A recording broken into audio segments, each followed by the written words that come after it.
Shortage ನೆಪದಲ್ಲಿ ಮದುವೆ cancel ಪ್ರಕರಣಕ್ಕೆ ಈಗ ಹೊಸ ಟ್ವಿಸ್ಟ್ ಸಿಗ್ತಾ ಇದೆ.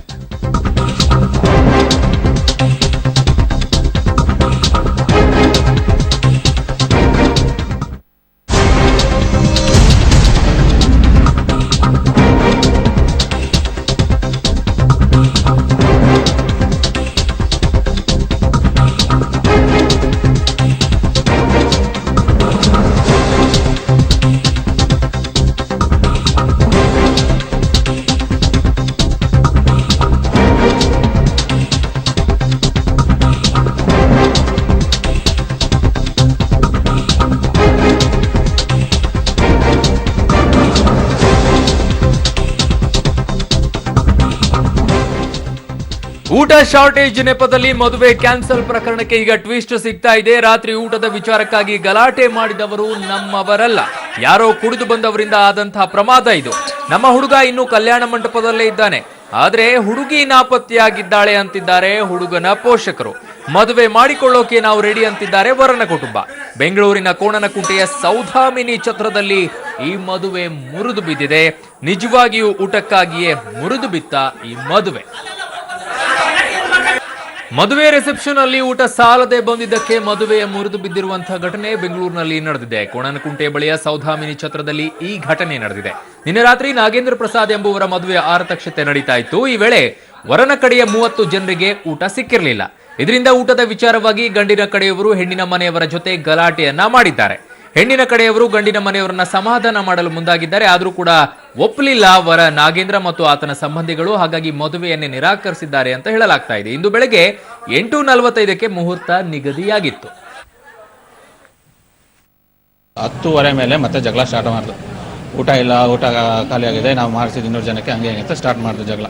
ನೀವು ಹೇಳ್ಬೇಕಾಯ್ತು ಹಂಗೆ ಅಂತ. ನಾವು ಎಷ್ಟು ಹೇಳಿದ್ದು 600 ಜನಕ್ಕೆ ಮಾಡಿಸಿ, ನಿಮ್ಮ ಕಡೆ ಎಷ್ಟು ಜನ ಬರ್ತಾರೆ ಮಾಡಿಸಿ ಅಂತ ಆಯಿತು ಅಂತ ಒಪ್ಕೊಂಡು ಮಾಡಿರಲಿಲ್ಲ. ಊಟ ಆಯಿತು, ಕಾಂಪ್ರಮೈಸ್ ಆದ. ಆಮೇಲೆಲ್ಲ ಮತ್ತೆ ಮಧ್ಯರಾತ್ರಿ ನನಗೆ ಕರೆಸ್ಬಿಟ್ಟು ನಮ್ಮ ಅಣ್ಣನ ಕೈಲಿ ಕರೆಸಿ ಮನಗಿದೆ. ನನ್ನ ಪಾಡು ಬೆಳಗ್ಗೆ ಎಲ್ಲ ಪೂಜೆ ಮಾಡ್ಕೊಡ್ತೀನಿ ಅಂತ ಹೇಳಿದ್ರಲ್ಲ, ಸರಿ ನನ್ನಪ್ಪ ನಾನು ಮನಗಿದೆ.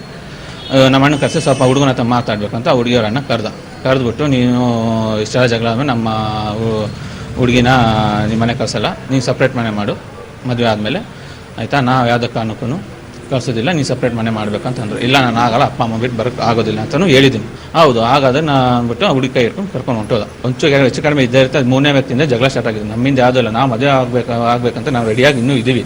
ಅವರೇ ಬೆಳಗ್ಗೆ 5:30 ಆದರೂ ಇನ್ನೂ ಬಂದಿಲ್ಲ. ಅವ್ರ ಪಾಡ ಅವರೇ ಇದು ಮಾಡ್ಕೊಂಡು ಎಲ್ಲ ಮಾಡಿದ್ರು. ಅವರೆಲ್ಲ ಪೊಲೀಸರೆಲ್ಲ ಬಂದು ಮಾತುಕತೆ ಮಾಡ್ಕೊಂಡು ಹೋಗಿದ್ರು. ಪೊಲೀಸವ್ರ ಮುಂದೆ ಹುಡುಗಿ ತಂದೆ, ಹುಡುಗಿ ಅಣ್ಣ ಇಬ್ಬರನ್ನೂ ಕರೆಸ್ಬಿಟ್ಟು ನಮ್ಮ ಚಿಕ್ಕಪ್ಪ ನಾವೆಲ್ಲ ಬಂದು ಕರೆದ್ವಿ. ನೋಡಿ ಏನು ಮಾಡೋಣ ಹೇಳಿ, ನೀವು ಒಪಿನಿಯನ್ ಹೇಳಿ ಅಂತ. ಅವ್ರು ಏನು ಹೇಳ್ತಾರೆ, ನಮಗೆ ಮದುವೆ ಇಷ್ಟ ಇಲ್ಲ, ನಮ್ಮ ಹುಡುಗಿ ಕೊಟ್ಟು ಮದುವೆ ಮಾಡಲ್ಲ, ಹುಡುಗಿ ಇಷ್ಟ ಇಲ್ಲ. ಏನು ರೀಸನ್ ಹೇಳಿ ಅಂತಾರೆ, ಅವ್ರು ಏನು ಹೇಳ್ತಾ ಇಲ್ಲ. ಮದುವೆ ಅಂದಮೇಲೆ ನಮ್ಮ ಕಡೆ ಬರ್ತಾರೆ, ಅವ್ರ ಕಡೆ ಬರ್ತಾರೆ. ಊಟಕ್ಕೆ ಅಂದರೆ ನಾವು ಯಾರನ್ನೂ ನಾವು ಕಂಟ್ರೋಲ್ ಮಾಡೋಕ್ಕಾಗಲ್ಲ. ನಾವು ಹೇಳಿರೋದು 400 ಜನ ಬರ್ತಾರೆ ಅಂತ ನಾವು ಹೇಳಿದ್ದೀವಿ. ಅವ್ರ ಕಡೆಯವರು ಎಷ್ಟು ಜನ ಬರ್ತಾರೆ ಗೊತ್ತಿಲ್ಲ. ನಮ್ಮ ಪರವಾಗಿ ಅಡುಗೆ ಮಾಡಿಸ್ಬೇಕಾಗಿತ್ತು. ನಮ್ಮ ಪರವಾಗಿ ಬಂದವರಿಗೆ ಯಾರು ಊಟ ಕೂಡ ಸಾಲ್ಟೆಡ್ ಆಯಿತು. ಮೇನ್ ಪ್ರಾಬ್ಲಮ್ ಆಗ್ತಾ ಇರೋದು ಹುಡುಗಿ ಅಣ್ಣ, ಹುಡುಗಿ ತಂದೆ, ಇವರಿಬ್ಬರೇ ಪ್ರಾಬ್ಲಮ್ ಕ್ರಿಯೇಟ್ ಮಾಡ್ತಾ ಇರೋದು. ಹುಡುಗನ ಕಡೆಯಿಂದಾಗಲಿ ಹುಡುಗನ ತಂದೆ ತಾಯಿ ಕಡೆಯಿಂದಾಗಲಿ ಯಾವುದೇ ಕಾರಣಕ್ಕೂ ಪ್ರಾಬ್ಲಮ್ ಇಲ್ಲ. ಯಾರು ಮದುವೆ ನಿಲ್ಸಕ್ಕೆ ಯಾರು ಬಂದಿಲ್ಲ. ಎಲ್ಲರೂ ಪ್ರತಿಯೊಬ್ಬ ಹೆಣ್ಣೋರ್ ತಂದೆ ತಾಯಿ ಇರ್ಬೋದು, ಗಂಡೋರ್ ತಂದೆ ತಾಯಿ ಇರ್ಬೋದು, ಅವ್ರವ್ರ ಮಕ್ಳಿಗೆ ಮದುವೆ ಮಾಡಬೇಕು ಅಂತಾನೆ ಇಷ್ಟಪಡೋದು. ಆದ್ರೆ ಮಧ್ಯದಲ್ಲಿ ಯಾರೋ ಒಂದು 10 ಜನ ಕಿಡಿಗೇಡಿಗಳು ಬಂದು ಊಟದ ದಿವಸಕ್ಕೆ ಗಲಾಟೆ ಮಾಡಿರ್ಬೋದು. ನಾವು ಎಲ್ಲಾ ಟಿವಿ ಅವ್ರಿಗೂ ಕೈ ಮುಗಿದು ಕೇಳ್ಕೊತೀವಿ, ದಯವಿಟ್ಟು ನಿಮ್ಮ ಟಿವಿ ಮುಖಾಂತರನೇ ಈ ಮದುವೆ ಮಾಡಿಸಿ. ನಾವು ಮದುವೆ ಮಾಡ್ಕೊಳಕ್ ರೆಡಿ ಇದ್ದೀವಿ. ಇಲ್ಲಿ ನಡೆದಿರೋದು ಯಾರೋ ರಾತ್ರಿ ಆಟೋ ಡ್ರೈವರ್ಗಳು ಅವ್ರ ಕಡೆ ಕನಕಪುರದ ಕಡೆಯವ್ರು ಬಂದು ಕುಡ್ಬಿಟ್ಟು ಬಂದು ಗಲಾಟೆಗಳು ಮಾಡಿರೋದು. ಅದನ್ನ ಬಿಟ್ರೆ ಇಲ್ಲಿ ಯಾರು ವರದಕ್ಷಿಣೆ ಕೇಳಿಲ್ಲ, ಏನು ನೋಡಿಲ್ಲ. ರಾತ್ರಿಯಿಂದ ನಾವು ಇಲ್ಲೇ ಇದ್ದೀವಿ ಮದುವೆ ಮನೇಲೆ. ಇನ್ನು ಛತ್ರದ ಬಳಿ ನನ್ನ ಸಹೋದ್ಯೋಗಿ ಉಮೇಶ್ ಒಂದಿಷ್ಟು ಮಾಹಿತಿಯನ್ನ ಕೊಟ್ಟಿದ್ದಾರೆ. ಅಲ್ಲಿರುವಂತಹ ಜನರ ಜೊತೆಗೂ ಕೂಡ ಮಾತಾಡಿಸಿದ್ದಾರೆ. ಏನಾಗಿದೆ ಏನಿಲ್ಲ ಅನ್ನೋದ್ರ ಬಗ್ಗೆ ವಿವರಣೆಯನ್ನ ಕೊಟ್ಟಿದ್ದಾರೆ. ಏನ್ ಹೇಳಿದ್ದಾರೆ ನೋಡಿ. ಹುಡುಗನ ಕಡೆಯವರಿಗೆ ಊಟ ಸಾಲಿಲ್ಲ ಅನ್ನೋ ಕಾರಣಕ್ಕಾಗಿ ಮದುವೆಯೊಂದು ಮುರಿದು ಬಿದ್ದಿರುವಂತಹ ಘಟನೆ ಬೆಂಗಳೂರಿನ ಕೋಣನಕುಂಟೆಯಲ್ಲಿ ನಡೆದಿದೆ. ಇಲ್ಲಿ ನೋಡ್ತಿರ್ಬೋದು, ಕೋಣನಕುಂಟೆಯಲ್ಲಿರುವಂತಹ ಸೌಧಮಿನಿ ಕಲ್ಯಾಣ ಮಂಟಪ ಅಂತ. ಈ ಸೌಧಮಿನಿ ಕಲ್ಯಾಣ ಮಂಟಪದಲ್ಲಿ ನಿನ್ನೆ ಕನಕಪುರ ಮೂಲದ ಶಿಲ್ಪ ಮತ್ತೆ ಈ ಬೆಂಗಳೂರು ವಸಂತ ನಗರದ ನಾಗೇಂದ್ರ ಪ್ರಸಾದ್ ಇವರಿಗೆ ಮದುವೆ ನಿಶ್ಚಯವಾಗಿತ್ತು. ಎಂದಿನಂತೆ ನಿನ್ನೆ ಸಂಜೆ 6 ಗಂಟೆ ಸುಮಾರಿಗೆ 2 ಕಡೆಯವರು ಕೂಡ ಈ ಚೌಟ್ರಿಗೆ ಬಂದಿದ್ರು. ಚೌಟ್ರಿಗೆ ಬಂದಂತ ನಂತರದಲ್ಲಿ ಪದ್ಧತಿ ಇತ್ತು, ಅದರ ಪ್ರಕಾರ ಎಲ್ಲ ಸಂಪೂರ್ಣವಾಗಿ ರಿಸೆಪ್ಷನ್ ಎಲ್ಲ ಕೂಡ ನಡೆದಿತ್ತು. ಅದಾದ ನಂತರ ಸುಮಾರು 8 ಗಂಟೆ ನಂತರ ಹುಡುಗಿ ಕಡೆಯವ್ರದೇ ಮದುವೆ ಆಗಿರೋ ಕಾರಣಕ್ಕಾಗಿ ಗ್ರ್ಯಾಂಡ್ ಆಗಿ ಮದುವೆ ಎಲ್ಲಾನು ಸಿದ್ಧತೆ ಕೂಡ ನಡೆದಿತ್ತು. ಮತ್ತೆ 8 ಗಂಟೆ ನಂತರ ಊಟಗಳು ಸಮೇತ ಕೊಟ್ಟಿದ್ರು. ಹಾಗಾಗಿ ಒಂದು 10:30 ತನಕ ಊಟ ಕೂಡ ಎಲ್ಲರಿಗೂ ಸಿಕ್ಕಿತ್ತು. ಅದಾದ ನಂತರ ಸುಮಾರು 11 ಗಂಟೆ ಸುಮಾರಿಗೆ ಹುಡುಗನ ಕಡೆಯವರು ಅಂತ ಹೇಳಿಕೊಂಡು ಬಂದಂತ ಸುಮಾರು 30 ಜನ ಬಂದು ನಮಗೆ ಊಟ ಇಲ್ಲ ಅಂತ ಹೇಳಿ ಖ್ಯಾತೆ ತೆಗೆದಿದ್ರು. ಈ ವಿಚಾರವಾಗಿ ಗಂಡನ ಕಡೆಯವರು ಮತ್ತೆ ಹೆಣ್ಣಿನ ಕಡೆಯವರು ಎರಡೂ ಕಡೆಯವರಿಗೆ ಗಲಾಟೆ ಆಗಿತ್ತು. ಗಲಾಟೆ ಆಗಿ ಒಂದು ಹಂತಕ್ಕೆ ಸಂಧಾನ ಕೂಡ ಆಗಿತ್ತು. ಆದ್ರೆ ಕೊನೆಗೆ ಹುಡುಗಿ ಕಡೆ ಏನು ಆ ಗಲಾಟೆ ನೋಡಿದಂತ ಹುಡುಗಿ ಏನಿಲ್ಲ, ಹುಡುಗಿ ಬಂದು ಈಗ ಮದುವೆಯಲ್ಲೇ ಈ ರೀತಿ ಗಲಾಟೆ ಆಗಿದೆ, ಹಾಗಾಗಿ ಮತ್ತೆ ನಾನು ಅವ್ರ ಮನೆಗೆ ಹೋಗೋದು ಎಷ್ಟು ಸರಿ ಅಂತೇಳಿ ಆಗ ಮದುವೆನ ಈ ಹುಡುಗನ ನಾನು ಮದುವೆ ಆಗಲ್ಲ ಅಂತ ಹುಡುಗಿ ಹೇಳಿಕೆ ನೀಡುವಂಥದ್ದು. ಆದರೆ ಹುಡುಗನ ಕಡೆಯವರು ಏನು ಬೆಳಗಿನ ಜಾವ ಇವತ್ತು 8:45 ಏನು ಮುಹೂರ್ತ ಇತ್ತು, ಮುಹೂರ್ತದ ಈಗ 9:30 ಆಗಿದೆ, ಇಲ್ಲಿ ಕೂಡ ಮುಹೂರ್ತ ನಡೆದಿಲ್ಲ. ಈಗಲೂ ಕೂಡ ಹುಡುಗನ ಕಡೆಯವರು ಏನಿದೆ ನಾಗೇಂದ್ರ ಪ್ರಸಾದ್ ಇದನ್ನು ಚೌಟ್ರಿಯಲ್ಲೇ ಉಳಿದುಕೊಂಡಿದ್ದಾನೆ. ಚೌಟ್ರಿಯಲ್ಲೇ ಉಳ್ಕೊಂಡು ಈಗಲೂ ಕೂಡ ನಾನು ಅದೇ ಹುಡುಗಿನೇ ಮದುವೆ ಆಗ್ತೀನಿ ಅಂತ ಹೇಳಿಕೆ ನೀಡಿರುವಂಥದ್ದು. ಆದರೆ ಹುಡುಗಿ ಬಂದು ಈಗಾಗಲೇ ಚೌಟ್ರಿಯಿಂದ ನಾಪತ್ತೆ ಆಗಿರುವಂಥದ್ದು. ನಾಪತ್ತೆ ಅಂದರೆ ನನಗೆ ಈ ಮದುವೆ ಬೇಡ ಅಂತೇಳಿ ಕೋಣನಕುಂಟೆ ಪೊಲೀಸರಿಗೆ ಲಿಖಿತವಾಗಿ ಬರೆದು ಕೊಟ್ಟು ಹುಡುಗಿ ಇಲ್ಲಿಂದ ಹೋಗಿರುವಂಥದ್ದು. ಹಾಗಾಗಿ ಇನ್ನೂ ಕೂಡ ಹುಡುಗನ ಕಡೆಯವರು ಇಲ್ಲೇ ಇರೋ ಕಾರಣಕ್ಕಾಗಿ ಈ ಮದುವೆ ಇನ್ನೂ ನಡೆಯುತ್ತಾ ಅನ್ನೋದು ಅನುಮಾನಗಳು ಕೂಡ ವ್ಯಕ್ತವಾಗಿರುವಂಥದ್ದು. ಕ್ಯಾಮರಾಮನ್ ಹೇಗೆ ಅರುಣ್, ಇವತ್ತೇನು ಬೆಳಗ್ಗೆ ಓಕೆ ಉಮೇಶ್, ನಿಮ್ಮನ್ನ ಮತ್ತೆ ಸಂಪರ್ಕಿಸುವಂತಹ ಪ್ರಯತ್ನವನ್ನ ನಡೆಸ್ತೀವಿ. ಒಂದು ಕಡೆ ಹುಡುಗನ ಕಡೆಯವರು ಅಂತವರು ತಂದೆಗೆ ಮದುವೆಗೆ ರೆಡಿ ಇದ್ದಾರೆ. ಈಗ ಸ್ವತಃ ನಮ್ಮ ಜೊತೆಗೆ ದೂರವಾಣಿ ಸಂಪರ್ಕದಲ್ಲಿ ಹುಡುಗಿಯ ತಂದೆ ನಮ್ಮ ಜೊತೆಗೆ ದೂರವಾಣಿ ಸಂಪರ್ಕದಲ್ಲಿದ್ದಾರೆ. ಸರ್ ನಮಸ್ಕಾರ. ಹಲೋ, ಹೇಳಿ ಸರ್. ಏನಾಯ್ತು ಸರ್ ಈ ಮದುವೆ ಮುರಿದು ಬೀಳೋ ಕಾರಣ ಏನು ಸರ್? ಸರ್ ಈಗ ತೋರಿಸ್ತಾ ಇದ್ರಲ್ಲ, ಸೇಮ್ ಮ್ಯಾಟ್ರ್ ಅಷ್ಟೇ ಸರ್, ಇನ್ನೇನು ಬೇರೆ ಇದು ಮಾಹಿತಿ ಏನಿಲ್ಲ. ಅಲ್ಲ, ಈಗ ಅವ್ರು ಹೇಳ್ತಾ ಇರೋದು ಹುಡುಗಿಗೆನೆ ಮದುವೆ ಇಷ್ಟ ಇಲ್ಲ ಹಾಗಾಗಿ ಹೋಗಿದ್ದಾರೆ ಅಂತ ಹೇಳ್ತಿದ್ದಾರೆ ಸರ್.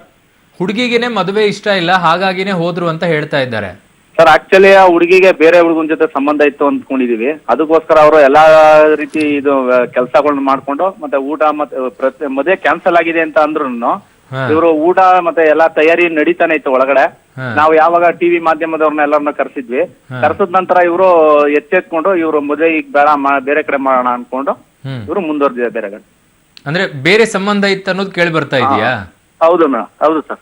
ಈಗ ಮತ್ತೆ ಹುಡುಗ ನಾನು ಈಗೂ ಕೂಡ ಮದುವೆಗೆ ತಯಾರಿದ್ದೀನಿ ಅಂತ ಹೇಳ್ತಾ ಇದ್ದಾರೆ ಸರ್. ಅದು ಏನಕ್ಕೋಸ್ಕರ ಅಂತ ಅಂದ್ರೆ ಈಗ ಟಿವಿ ಮಾಧ್ಯಮದಲ್ಲಿ ಟಿವಿ ನೈನಲ್ಲಿ ನೋಡಿರ್ಬೇಕು ನೀವು, ವರನ ಕಡೆಯವರು ಮದುವೆ ಊಟಕ್ಕೋಸ್ಕರ ಇದು ಕ್ಯಾನ್ಸಲ್ ಮಾಡಿದ್ದಾರೆ ಅಂತ ಇದ್ ಮಾಡ್ತಾ ಇದ್ರು. ನಾವ್ ಅದಕ್ಕೆ ಹೇಳಿದ್ವಿ, ನೀವು ಮಾಧ್ಯಮದ ಮುಖಾಂತರನೇ ನಾನು ತಾಳಿ ಕಟ್ಟಕ್ ರೆಡಿ ಆಗಿದ್ದೀನಿ, ನಾನು ಯಾವುದೇ ರೀತಿನ ಯಾವ ಬೇಡಿಕೆನ ಇಟ್ಟಿಲ್ಲ ಅಂತ ನಮ್ಮ ಹುಡುಗ ಹೇಳ್ತಿದ್ದು. ಓಹೋ, ಅಂದ್ರೆ ನಿನ್ನೆ ಗಲಾಟೆ ನಡೀತಾ? ಗಲಾಟೆ ಅಂತಂದ್ರೆ ಆ ತರ ಏನಿಲ್ಲ ಸರ್. ಹುಡುಗಿ ಕಡೆಯವರೇನೆ ಅದು ಆಕ್ಚುಲಿ ಡ್ರಿಂಕ್ಸ್ ಮಾಡ್ಕೊಂಡ್ ಕನಕ್ಪುರದವರೆಲ್ಲ ಸಿಕ್ಕಾಬಿಟ್ಟೆ ಸ್ವಲ್ಪ ಕಿರಿಕ್ನವ್ರವ್ರು, ಡ್ರಿಂಕ್ಸ್ ಜಾಸ್ತಿ ಅವರೆಲ್ಲ ಅವರೇ ಮಾಡಿರೋದು ಸರ್. ನಮ್ ಕಡೆಯವ್ರು ಯಾರು ಮತ್ತೆ ಡ್ರಿಂಕ್ಸ್ ಮಾಡೋರು ಯಾರು ಇರ್ಲಿಲ್ಲ ಅಲ್ಲಿ. ಈಗ ಎಲ್ಲ ಅಫಿಷಿಯಲ್. ಈಗ ಹೆಣ್ಣಿನ ಕಡೆಯವ್ರು ಯಾರು ಇಲ್ವಾ ಮಂಟಪದಲ್ಲಿ? ಸರ್ ಅವ್ರಿಲ್ಲ ಸರ್. ನಮ್ಗೆ ಪೊಲೀಸ್ನವರೆಲ್ಲ ನೀವು ಹೊರಗಡೆ ಹೋಗಿ ಅಂತ ಕಳ್ಸಿದ್ರು. ನಾವು ಈಗ ಮನೆಗೆ ಬಂದ್ವಿ ಸರ್. ಈಗ ಮಂಟಪದಲ್ಲಿ ಯಾರು ಇಲ್ಲ? ಮಂಟಪದಲ್ಲಿ ಹುಡುಗಿ ಮನೆಯವ್ರು ಇದಾರೆ ಸರ್. ಆಕ್ಚುಲಿ ಅದೇ ಹುಡುಗ ಹೇಳಿದ್ನಲ್ಲ ಸರ್, ಅವ್ನ್ ಕರ್ಕೊಂಡ್ ಮದುವೆ ಮಾಡ್ಬೋದು ಅನ್ಕೊಂಡಿದೀನಿ. ಅದಕ್ಕೋಸ್ಕರ ಎಲ್ಲ ಅಲ್ಲೇ ಇದಾರೆ. ಹುಡುಗನು ಅಲ್ಲೇ ಇದ್ದಾನೆ? ಇಲ್ಲ ಸರ್, ಹುಡುಗ ನಾವು ಕರ್ಕೊಂಡ್ ಬಂದ್ವಿ ನಮ್ಮ ಮನೆಗೆ. ಮತ್ತೀಗ ಅಲ್ಲಿ ಯಾರಿದ್ದಾರೆ ಮಂಟಪದಲ್ಲಿ? ಮಂಟಪದಲ್ಲಿ ಹುಡುಗಿ ಮನೆಯವ್ರು ಇದಾರೆ. ಮತ್ತೆ ನಾನು ಹೇಳ್ದಲ್ಲ ಬೇರೆ ಹುಡುಗನ ಪ್ರೀತಿಸ್ತಿದ್ಲು ಅಂತ, ಆ ಹುಡುಗ ಇರ್ಬೇಕು ಸರ್. ಈಗ ಅಂದ್ರೆ ಆ ಪ್ರೀತಿಸ್ತಾ ಇರೋ ಹುಡುಗನ ಜೊತೆ ಮದುವೆ ರೆಡಿ ಮಾಡ್ಕೊಂಡಿದ್ದಾರೆ? ಹೌದೌದು. ಅಂದ್ರೆ ನಿಮ್ ಹುಡುಗ ವಾಪಸ್ ಈಗ ಮನೆಗೆ ಕರ್ಕೊಂಡ್ ಬಂದಾಗಿದೆ, ನೀವು ಮದುವೆ ಕ್ಯಾನ್ಸಲ್ ಮಾಡ್ಕೊಂಡಿದ್ದೀರಾ? ಹೌದು. ನಿಮ್ಮ ಮಾಧ್ಯಮದ ಮುಖಾಂತರ ಹೇಳಿದ್ರಲ್ಲ, ನನ್ನ ಮದುವೆ ಆಗೋದು ಇಷ್ಟ ಇಲ್ಲ, ನಾನು ಯಾವ್ದೇ ಕಾರಣಕ್ಕೂ ಮದುವೆ ಆಗಲ್ಲ ಅಂತ ಹೇಳಿದ್ಮೇಲೆ ನಮ್ಗೇನ್ ಸರ್ ಕೆಲಸ? ಬಟ್ ನಿಮ್ಮ ಸಹೋದರ ಅನ್ಸುತ್ತೆ ಅಲ್ವಾ? ಹೌದು. ಅವ್ರ ಮದ್ವೆಗೆ ನಾನು ರೆಡಿ ಇದ್ದೇನೆ, ಈಗಲೂ ಕೂಡ ತಯಾರಿದ್ದೀನಿ ಅಂತ ಹೇಳ್ತಾರೆ. ಹೌದು, ಹೇಳ್ತೀವಿ ಸರ್. ಈಗ ಆಕ್ಚುಲಿ ಏನೋ ಒಂದು ತಪ್ಪಾಗಿರ್ಬೋದು, ಅನುಸರಿಸ್ಕೊಂಡು ಹೋಗೋಣ ಅಂತ ಹೇಳಿರ್ತೀವಿ. ನಾನು ಆಗೋದೇ ಖಂಡಿತವಾಗಿ ಆಗೋದೇ ಇಲ್ಲ ಅಂತ ಅಂದ್ರೆ ಏನ್ ಮಾಡಕ್ಕಾಗ್ತದೆ? ಹುಡುಗಿ ಕಡೆನೆ ಬೇಡ ಅಂದ್ರೆ ಇನ್ನೇನ್ ಮಾಡಕ್ಕಾಗತ್ತೆ ಅಂತ. ಹೌದು ಸರ್. ಈಗ ಆಕ್ಚುಲಿ ಈಗ ಒಪ್ಕೊಂಡ್ರು ನಾಳೆ ದಿವಸ ನನ್ನ ಹಿಂಗೆ ಚಿತ್ರಹಿಂಸೆ ಕೊಡ್ತಾರೆ, ಡೌರಿ ಕೇಸ್ ಒಂದು ಕಂಪ್ಲೇಂಟ್ ಕೊಟ್ಟು ಎಲ್ಲ ಇದ್ ಮಾಡಿ ನಾಳೆ ದಿವಸ ಈ ಕೆಲಸ ಮಾಡಲ್ಲ ಅನ್ನೋದು ಯಾವ ಗ್ಯಾರಂಟಿ ಸರ್? ಬಟ್ ಈಗ ನನ್ನ ಸಹೋದ್ಯೋಗಿ ನನ್ನ ಪ್ರತಿನಿಧಿ ಒಂದ್ ನಿಮಿಷ ಸಾಲದಕ್ಕೆ ಅವ್ರ ಅಪ್ಪ ಬಂದು ಹಲ್ಸೂರ್ ಪೊಲೀಸ್ ಸ್ಟೇಷನ್ ಅಲ್ಲಿ ದಫೇದಾರ್ ಆಗಿದ್ದಾರೆ. ಯಾಕೆ ಪೊಲೀಸ್ ಡಿಪಾರ್ಟ್ಮೆಂಟ್ ಅಲ್ಲಿ ಇದ್ದಾರೆ ಅವರು. ಬಟ್ ಈಗ ನನ್ನ ಸಹೋದ್ಯೋಗಿ ಅಲ್ಲೇ ಇದ್ದಾರೆ, ಇವಾಗ ಚೌಟ್ರಿ ಹತ್ರನೇ ಇದ್ದಾರೆ. ಅಲ್ಲಿ ಹುಡುಗಿ ಸಂಬಂಧಿಕರು ಇಲ್ಲ, ಯಾರು ಇಲ್ಲ. ನೀವ್ ಹೇಳ್ದಂಗ ಅವ್ರು ಇನ್ನೂ ಹುಡುಗಿಗೆ ಇನ್ನೊಂದು ಸಂಬಂಧ ಆಯ್ತು, ಅವ್ರ ಜೊತೆ ಮದ್ವೆ ಮಾಡ್ತಿದಾರೆ ಅನ್ನೋದು ಯಾವ್ದು ಇಲ್ಲ. ನೀವೊಂದು ಹೇಳ್ತಾ ಇದ್ರೆ ಅಲ್ಲಿ ಇರೋದೇ ಒಂದಿದೆ ಇವಾಗ ಸರ್. ಈಗ ನಿಮ್ಗೆ ಇದೇ ಇಲ್ಲ ಅಂತಂದ್ರೆ ನೋಡಿ, ಸಹೋದ್ಯೋಗಿಗಳು ಯಾರು ಇಲ್ಲ. ನಾನು 10 ನಿಮಿಷ ಆಯ್ತು ನಾನು ಬಂದು. ನಿಮ್ಮವ್ರು ಆಲ್ರೆಡಿ ಕಾರಲ್ಲಿ ಬಂದ್ರು ಅವರು. ಇಲ್ಲ ಹಾ, ನನ್ನ pink ನನ್ನ colour- ಸಹೋದ್ಯೋಗಿ ಅಲ್ಲ, ಉಮೇಶ್ ಅಲ್ಲೇ ಇದ್ದಾರೆ, ಚೌಟ್ರಿ ಮುಂದೆನೆ ನಿಂತಿದ್ದಾರೆ. ಸರ್ ಇಲ್ಲ ಬಿಡಿ, ನಿಮ್ ಪಿಂಕ್ ಕಲರ್ ಶರ್ಟ್ ಹಾಕಿ ಮಾತಾಡಿದ್ರು ನೋಡಿ ಫಸ್ಟ್ ಸ್ಟಾರ್ಟಿಂಗು, ಅವರೇ ಬಂದಿದ್ದು, ಅವ್ರಿಲ್ಲ ಅಲ್ಲಿ. ಸರ್ ನನ್ನ ಸಹೋದ್ಯೋಗಿ ಅಲ್ಲೇ ಇದ್ದಾರೆ ಸರ್, ಚೌಟ್ರಿ ಮುಂಭಾಗದಲ್ಲೇ ನಿಂತ್ಕೊಂಡಿದ್ದಾರೆ. ಚೌಟ್ರಿ ಹತ್ರ ಏನು ನಡೀತಾ ಇಲ್ಲ. ಆಕ್ಚುಲಿ ಹುಡುಗಿ ಕಡೆಯವ್ರು ಇದ್ದಾರಾ ಇಲ್ವಾ ಕೇಳಿ ನೋಡಿ ಸರ್. ಅಲ್ಲಿ ಇಲ್ಲ ಅಂತ ಹೇಳ್ತಾ ಇದಾರೆ, ಯಾರು ಇಲ್ಲ ಅಂತ ಹೇಳ್ತಿದ್ದಾರೆ. ಇದಾರೆ ಸರ್ ಈಗ ನನ್ನ ಸಹೋದ್ಯೋಗಿನೇ ನಿಂತ್ಕೊಂಡಿದ್ದಾರೆ, ನಾನು ಸರಿ ಬಿಡಿ ಕೇಳ್ತೀನಿ ಸರ್, ಈಗ ಬೇಕಿದ್ರೆ. ಆಯ್ತು, ಉಮೇಶ್ ನನ್ನ ರಿಪೋರ್ಟರ್ ಉಮೇಶ್ ಅಲ್ಲೇ ಇದ್ದಾರೆ ಇವಾಗ. ಉಮೇಶ್ ನನ್ನ ಧ್ವನಿ ಕೇಳಿಸ್ತಾ ಇದೆಯಾ? ಚೌಟ್ರಿ ಹತ್ರ ಹೆಣ್ಣಿನ ಕಡೆಯವರು ಇದ್ದಾರೆ, ಅವಳಿಗೆ ಇನ್ನೊಂದು ಸಂಬಂಧ ಇತ್ತು, ಹಾಗಾಗಿ ಆ ಹುಡುಗನ ಜೊತೆ ಮದುವೆ ಮಾಡ್ತಿದ್ದಾರೆ ಅಂತ ಅವರ ಸಹೋದರ ಹೇಳ್ತಾ ಇದ್ದಾರೆ, ಹುಡುಗನ ಸಹೋದರ. ಏನಿದೆ ಚೌಟ್ರಿಯಲ್ಲಿ, ನಿಜಕ್ಕೂ ಕೂಡ ಹೆಣ್ಣಿನ ಕಡೆಯವರು ಇದ್ದಾರಾ ಅಲ್ಲಿ? ಅರುಣ್, ಇಲ್ಲಿ ನೋಡ್ಬೋದು ನಾವೀಗ ಏನು ಕೋಣನಕುಂಟೆ ಮಿನಿ ಏನು ಸೌದಾ ಮಿನಿ ಕಲ್ಯಾಣ ಮಂಟಪ ಏನಿದೆ, ಕಲ್ಯಾಣ ಮಂಟಪದ ಯಾರೊಬ್ರು ಇಲ್ಲ, ಗಂಡಿನ ಕಡೆಯವರಾಗಿರ್ಬೋದು ಅಥವಾ ಹೆಣ್ಣಿನ ಕಡೆಯವರಾಗಿರ್ಬೋದು, ಯಾರೊಬ್ರು ಇಲ್ಲ. ಕಳೆದ ಅರ್ಧ ಗಂಟೆಯಿಂದ ಏನು ಹೆಣ್ಣು ಮದುವೆ ಇಷ್ಟ ಇಲ್ಲ ಅಂತ ಏನು ಹೋದ್ರು, ಅದಾದ ನಂತರ ಗಂಡಿನ ಕಡೆಯವರು ಕೂಡ ನಮಗೆ ಮೋಸ ಆಗಿದೆ, ಆ ಹುಡುಗಿ ಹಾಗೆ ಇರಿ ಉಮೇಶ್. ಒಳಗಡೆ ಏನಾದ್ರೂ ತೋರ್ಸಕ್ ಸಾಧ್ಯ ಆಗುತ್ತಾ, ಏನಾದ್ರೂ ಖಾಲಿ ಇದೆಯಾ ಅಥವಾ ಜನ ಇದ್ದಾರೆ ಅನ್ನೋದನ್ನ? ಸರ್ ಈಗ ನಿಮ್ಗೆ ಕನ್ಫರ್ಮ್ ಆಯ್ತಾ? ಈಗ ನನ್ನ ಸಹೋದ್ಯೋಗಿ ಅಲ್ಲಿಂದನೇ ನೇರ ಸಂಪರ್ಕದಲ್ಲಿದೆ, ನನ್ನ ರಿಪೋರ್ಟ್ರು. ಸರ್ ಒಂದ್ ನಿಮಿಷ, ಅದು ಒಳಗಡೆ ಓಪನ್ ಮಾಡಿ ನೋಡ್ಸಿ ಸರ್. ಅಲ್ಲ, ಒಳಗಡೆ ನಾವು ಕಳಿಸ್ತೀನಿ ನನ್ನ ಸಹೋದ್ಯೋಗಿನ, ನನ್ನ ರಿಪೋರ್ಟರ್ ಉಮೇಶ್. ನೀವು ಹಾಗೆ ಸಂಪರ್ಕದಲ್ಲಿರಿ ಸರ್ ನನ್ನ ಜೊತೆಗೆ, ನೀವು ಹಾಗೆ ಸಂಪರ್ಕದಲ್ಲಿರಿ. ಉಮೇಶ್ ನೇರ ಸಂಪರ್ಕದಲ್ಲೇ ನಮಗೆ ಒಳಗಡೆ ಹೋಗಿ ತೋರಿಸಿ ಏನ್ ನಡೀತಾ ಇದೆ ಏನಿಲ್ಲ ಅನ್ನೋದನ್ನ.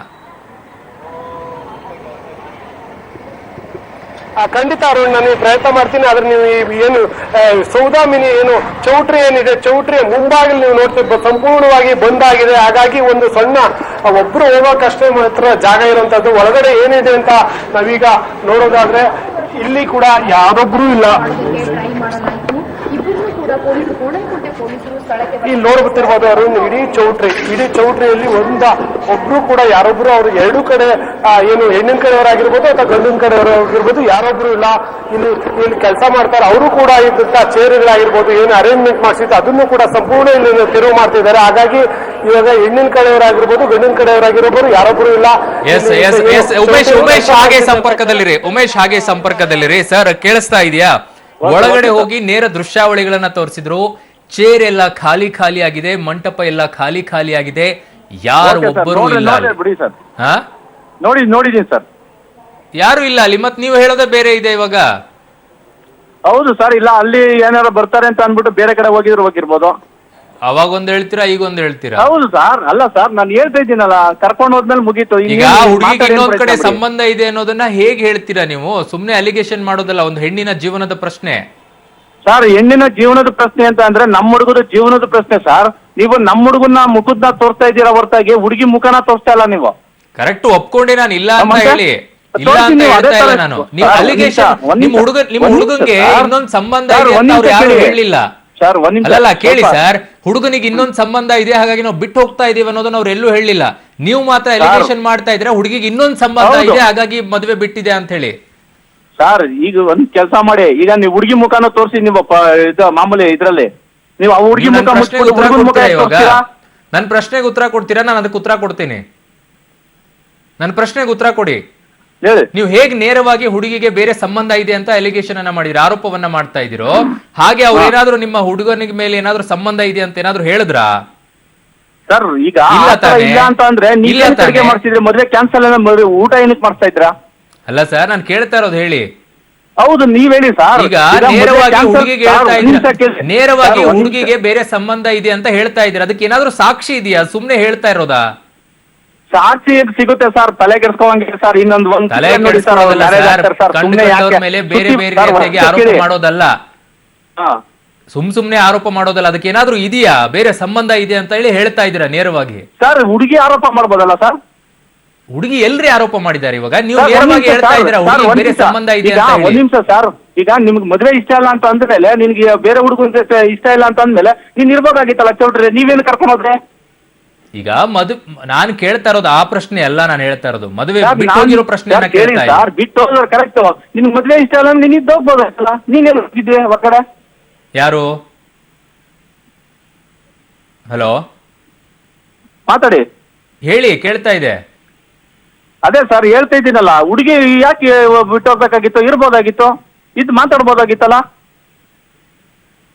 ಅಲ್ಲ ಸರ್, ನಾನ್ ಕೇಳ್ತಾ ಇರೋದೇ ಬೇರೆ, ನೀವು ಹೇಳ್ತಾ ಇರೋದನ್ನೇ ಬೇರೆ. ನೀವು ಅದಕ್ಕೆ ಸಂಬಂಧನೇ ಕಲ್ಪಿಸೋದು ಹೇಗೆ ಅಂತ. ಬಿಟ್ಟು ಹೋದ ತಕ್ಷಣ ಮದುವೆ ಬೇಡ ಅಂದ ತಕ್ಷಣ ಸಂಬಂಧ ಇದೆ ಅದಕ್ಕೆ ಹೋದ್ರೆ ಬಿಟ್ಟು ಹೋದ್ರು ಅಂತ ಹೇಳೋದಾ? ಸರಿ ಸರ್, ಈಗ ಇದೆ ಸರ್, ಇದು ಇರುತ್ತೆ, ಆತರ ಆಗಿದೆ. ನೀವು ಇನ್ನೊಂದ್ಸರಿ ಕ್ವಶ್ಚನ್ ಮಾಡಕ್ ಹೋಗ್ಬೇಡಿ. ಸರ್, ಬಿಡಿ. ಈಗ ನೀವು ಸರ್ ಇನ್ನೊಂದು ರಿಕ್ವೆಸ್ಟ್, ಮದುವೆ ಬೇಡ ಅಂತ ಹೋದ ತಕ್ಷಣ ಸಂಬಂಧವನ್ನ ಹೇಗ್ ಕಲ್ಪಿಸೋಕ್ ಶುರು ಮಾಡಿದ್ರಿ ಅಂತ. ಸರ್ ಇನ್ನೊಂದು ರಿಕ್ವೆಸ್ಟ್ ನಿಮ್ಮಲ್ಲಿ ಕೇಳ್ಕೊಳ್ಳೋದು, ಈಗ ನೀವೇನು ನಮ್ಮ ಹುಡುಗನ್ ಫೋಟೋ ತೋರಿಸ್ತಾ ಇದ್ರಿ, ಅದೇ ತರ ಹುಡುಗಿ ಫೋಟೋನು ತೋರಿಸಿ ನೀವು ದಯವಿಟ್ಟು. ಸರ್ ಅದು ಮಾಡ್ತೀವಿ, ಕ್ಯಾನ್ಸಲ್ ಆಗಿದೆ ಅನ್ನೋದು ಗೊತ್ತಾಗ್ಲಿ. ದಯವಿಟ್ಟು ಹುಡುಗಿ ಮುಖಾನ ತೋರಿಸಿ, ಹುಡುಗನ ಮುಖಾನೇ ತೋರಿಸಿ, ಹುಡುಗನ ಭವಿಷ್ಯ ಹಾಳು ಮಾಡೋದಲ್ಲ. ಥ್ಯಾಂಕ್ ಯು ಸೋ ಮಚ್ ಇಷ್ಟೊತ್ತರ ಪಬ್ಲಿಕ್ ಜೊತೆಗೆ ಮಾತಾಡಿದ್ದಕ್ಕೆ. ಎಸ್ ಉಮೇಶ್, ನನ್ನ ಧ್ವನಿ ಕೇಳಿಸ್ತಾ ಇದ್ರೆ ಒಂದು ಕಡೆ ನೇರವಾಗಿರುವಂತಹ ಆರೋಪವನ್ನ ಹುಡುಗನ ಸಹೋದರ ಮಾಡ್ತಾ ಇದ್ದಾರೆ. ಹುಡುಗಿಗೆ ಬೇರೆ ಸಂಬಂಧ ಇತ್ತು, ಹಾಗಾಗಿನೇ ಅವರು ಬೇರೆ ಮದುವೆಯನ್ನ ಮುರ್ಕೊಂಡು ಹೋದ್ರು ಅಂತ ಹೇಳಿ. ಆಕ್ಚುಲಿ ಏನು ಅಂತ ಈ ರೀತಿಯಾಗಿ ಏನಾದ್ರೂ ಕೇಳಿ ಬರ್ತಾ ಇತ್ತ ಅಲ್ಲಿ ಉಮೇಶ್? ಅರುಣ್, ಇದು ಹುಡುಗರ ಆರೋಪ, ಹುಡುಗನ ಕಡೆಯವರು ಮಾಡ್ತಿರುವಂತ ಈಗ ಆರೋಪ ಮಾಡಿದಿರುವಂತದ್ದು. ಹುಡುಗಿಗೆ ಬೇರೆ ಒಂದು ಅಫೈರ್ ಇದೆ ಅಥವಾ ಬೇರೆ ಒಂದು ಹುಡುಗನ ಜೊತೆ ಲವ್ ಇದೆ, ಹಾಗಾಗಿ ಹುಡುಗಿ ಈಗ ಮದುವೆಯಿಂದ ತಪ್ಪಿಸ್ಕೊಂಡಿರುವಂತದ್ದು ಅಂತ ಈಗ ಆರೋಪ ಮಾಡ್ತಿರುವಂತದ್ದು. ಆದ್ರೆ ನಿನ್ನೆ ರಾತ್ರಿ 11 ಗಂಟೆ ಸುಮಾರಿಗೆ ಬಂದಂತ 30 ಜನರಿಗೆ ಏನಿದ್ರು ಅವ್ರಿಗೆ ಊಟ ಸಾಲಿಲ್ಲ, ಆ ಕಾರಣಕ್ಕೋಸ್ಕರ ಗಲಾಟೆ ಮಾಡ್ತಾರೆ. ಗಲಾಟೆ ಬಂದಾಗ ಎರಡೂ ಕಡೆಯವರು ಮತ್ತೆ ಸಂಧಾನ ಮಾಡ್ತಾರೆ. ರಾತ್ರಿ 2 ಗಂಟೆ ತನಕ ಕೂಡ ಸಂಧಾನ ಮಾಡ್ತಾರೆ. ಸಂಧಾನ ಆದ ನಂತರದಲ್ಲಿ ಏನು ಹುಡುಗಿ ಏನಿದ್ಲು, ಆ ಹುಡುಗಿಗೂ ಆಗ ಬೇಸರ ವ್ಯಕ್ತಪಡಿಸಿರುವಂತದ್ದು. ಇನ್ನು ಮದುವೆ ಆಗಿ ನಾನು ತವ್ರ ಮನೆಗೆ ಹೋಗ್ಲಿಲ್ಲ, ಏನು ಗಂಡನ ಮನೆಗೆ ಹೋಗ್ಲಿಲ್ಲ, ಆಗ್ಲೇ ಈಗ ಇಷ್ಟೆಲ್ಲ ಗಲಾಟೆ ಆಗ್ತಿದೆ. ನಾಳೆ ದಿವಸ ಮದುವೆ ಆಗಿ ಹೋದ್ರೆ ಅಲ್ಲಿ ನನ್ನ ಎಷ್ಟು ಮಟ್ಟಿಗೆ ನೋಡ್ಕೊತಾರೆ ಅನ್ನೋ ಕಾರಣಕ್ಕಾಗಿ ಹುಡುಗಿ ಈಗ ಇಂಪ್ಲೇಟ್ ಆಗಿರುವಂತದ್ದು. ಆದ್ರೆ ಹುಡುಗನ ಕಡೆಯವರು ಏನಿದ್ದಾರೆ, ಹುಡುಗನ ಕಡೆಯವರು ಬೆಳಿಗ್ಗೆ 10:30 ತನಕ ಚೌಟ್ರಿಯಲ್ಲೇ ಕಾಯ್ದ್ರು. ಹುಡುಗಿ ಮತ್ತೆ ಬರ್ತಾರೆ. ಈಗಲೂ ಕೂಡ ಹುಡುಗಿ ಬಂದ್ರೆ ನಾವು ಮದುವೆ ಆಗಿ ರೆಡಿ ಅಂತ ಅವರು ಈ ಚೌಟ್ರಿಯಲ್ಲೇ ಕಾದ್ರು. ಆದ್ರೆ ಹುಡುಗಿ ಕೋಣನಕುಂಟೆ ಪೊಲೀಸರಿಗೆ ಲಿಖಿತವಾಗಿ ಬರ್ಕೊಟ್ಟಿದ್ದಾಳೆ, ಈ ಮದುವೆ ನನಗೆ ಇಷ್ಟ ಇಲ್ಲ, ಹಾಗಾಗಿ ನಾನು ಮದುವೆ ಆಗ್ತಾ ಇಲ್ಲ ಅಂತ ಬರೆದು ಕೊಟ್ಟು ಇಲ್ಲಿಂದ ಹೋಗಿರುವಂತದ್ದು. ಅವರು ಅದಾದ ನಂತರ ಎರಡೂ ಕಡೆಯವರು ಏನಿದ್ರು, ಹುಡುಗ ಮತ್ತೆ ಹುಡುಗಿ ಕಡೆಯವರು ಇಬ್ರು ಕೂಡ ಈ ಚೌಟ್ರಿ ಖಾಲಿ ಮಾಡ್ಕೊಂಡು ಹೋಗಿರುವಂತದ್ದು. ಈ ಚೌಟ್ರಿಯಲ್ಲಿ ಇಷ್ಟೊತ್ತಾಗ್ಲೇ ಏನು ಈ ಮದುವೆ ಸಕ್ಸಸ್ಫುಲ್ ಆಗಿ ನಡೆದಿದ್ರೆ ಇಷ್ಟೊತ್ತಿಗೆಲ್ಲ ರಿಸೆಪ್ಷನ್ ನಡೆದಿರ್ಬೇಕಾಗಿತ್ತು. ಇಡೀ ಚೌಟ್ರಿ ತುಂಬಾ ನೆಂಟರು ಸಂಬಂಧಿಕರು ಏನಿದ್ರು ಅವರೆಲ್ಲ ತುಂಬಿ ತುಳುಕಿರ್ಬೇಕಾಗಿತ್ತು. ಆದ್ರೆ ಇವತ್ತು ಈ ಚೌಟ್ರಿ ಮುಂದೆ ಒಂದು ಸಣ್ಣ ಯಾರೋ ಇವಾಗ ಹುಡುಗ ಕಡೆಯವ್ರು ಮಾಡಿದ್ರು ಅಥವಾ ಹುಡುಗಿ ಕಡೆಯವ್ರು ಮಾಡಿದ್ರು, ಒಟ್ಟಿನಲ್ಲಿ ಒಂದು ಊಟದ ಕಾರಣಕ್ಕಾಗಿ ಒಂದು ಮದುವೆ ಮುರಿದು ಬಿದ್ದಿರುವಂತದ್ದು. ಮದುವೆ ಮುರಿದು ಬಿದ್ದು ಈಗ ಚೌಟ್ರಿ ಎಲ್ಲ ಸಂಪೂರ್ಣ ಖಾಲಿ ಹೊಡಿತಾ ಇರುವಂತದ್ದು. ಅವರು ಇನ್ನ ಇವಾಗ ಎರಡೂ ಕಡೆಯವರು ಆರೋಪ ಮತ್ತು ಪ್ರತ್ಯಾರೋಪಗಳಲ್ಲಿ ತೊಡಗುವಂತದ್ದು. ಇನ್ನಷ್ಟೇ ಅದೇನು ಈಗ ಹುಡುಗ ಏನಿದ್ದಾನೆ, ಹುಡುಗ ನಮಗೆ ಅನ್ಯಾಯ ಆಗಿದೆ ಅಂತ ಈಗ ಆರೋಪ ಮಾಡ್ತಿರುವಂತದ್ದು. ಅರುಣ್. ಓಕೆ ಉಮೇಶ್, ನಿಮ್ಮೆಲ್ಲ ಮಾಹಿತಿಗೆ ಧನ್ಯವಾದಗಳು.